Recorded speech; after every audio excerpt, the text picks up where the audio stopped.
Ulam for today. Ito ang bida.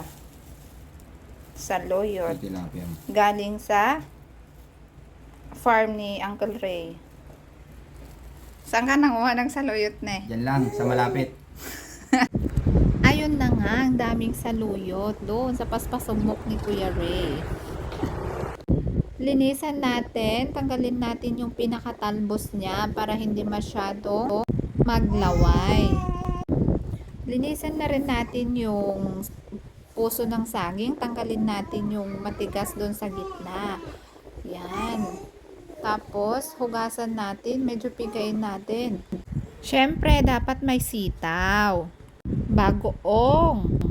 Pritong tilapia. Ayan, luto na ang ating ulam, dinengdeng. Kain na tayo guys. Ang sarap. Meron pa kaming Shanghai. Yummy, yummy.